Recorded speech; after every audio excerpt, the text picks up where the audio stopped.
Turkey's strategic push into Africa has seen new projects in Somalia recently where Ankara wants to explore offshore oil fields and is planning to improve military cooperation with a new test site for missiles.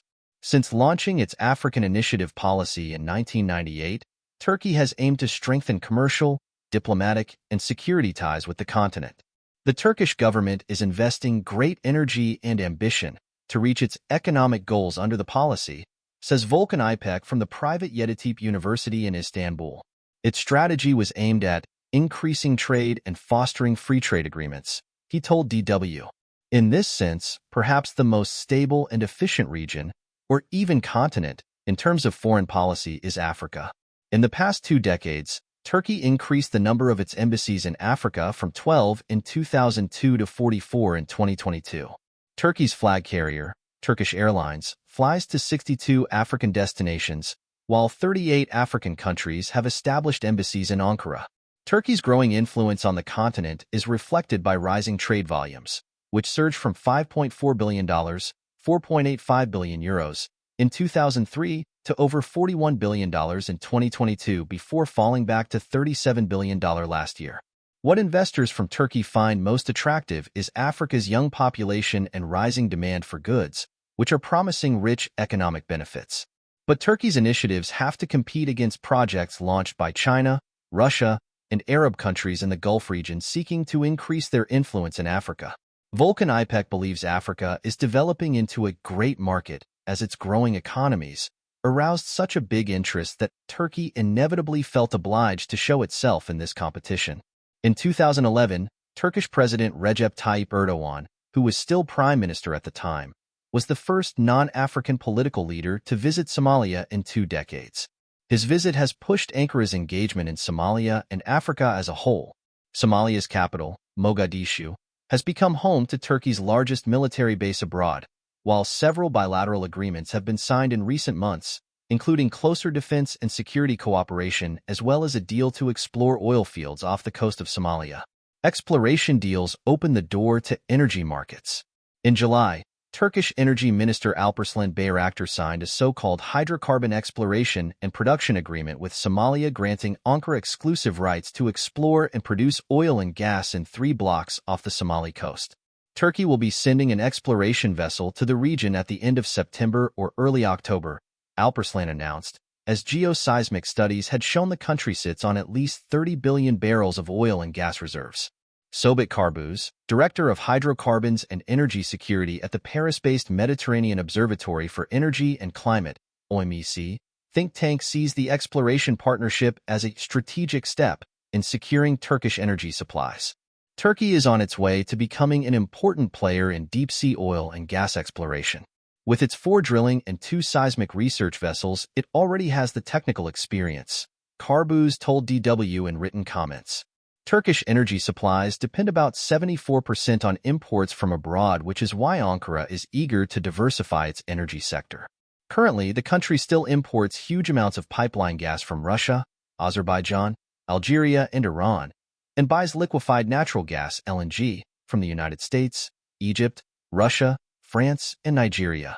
This exploration agreement with Somalia shows Turkey's ambition to find additional energy resources, with planned deals in the Gulf of Aden, the Indian Ocean, and the Black Sea further reflecting this ambition, said İpek. Missed targets and weak partners. However ambitious Turkey's Africa strategy may seem, the country has persistently failed to reach its trade volume targets with Africa of €50 billion annually. This figure was envisioned for 2012, 4 years after the African Union declared Turkey a strategic partner.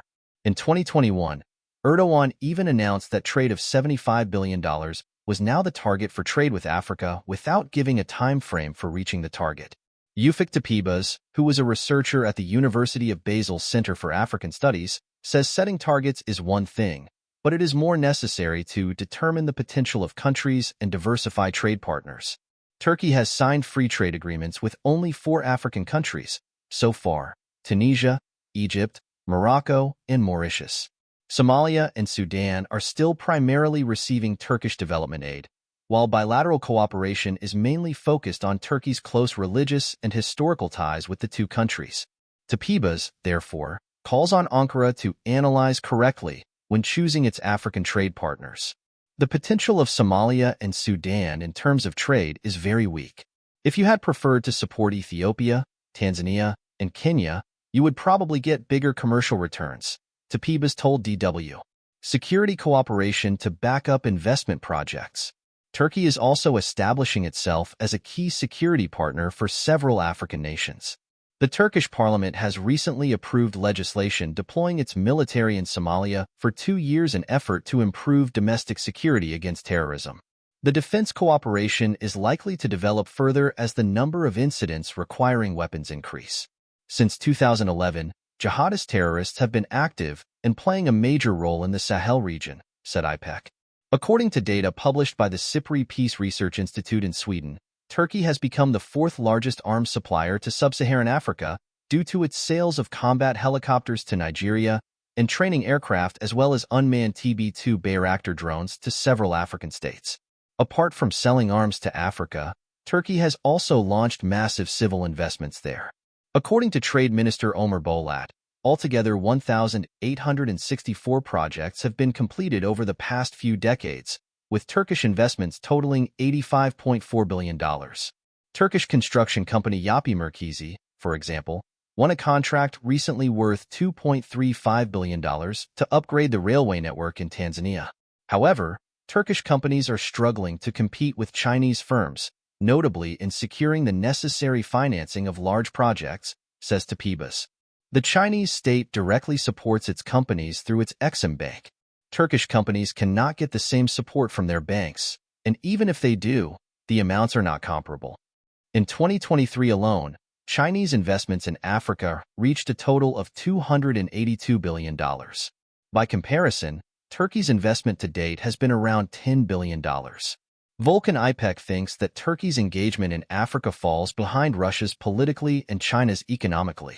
Instead of focusing mainly on imports and exports, Turkey should invest more and undertake some mega projects, he said, and named the so-called Medusa project as a good example.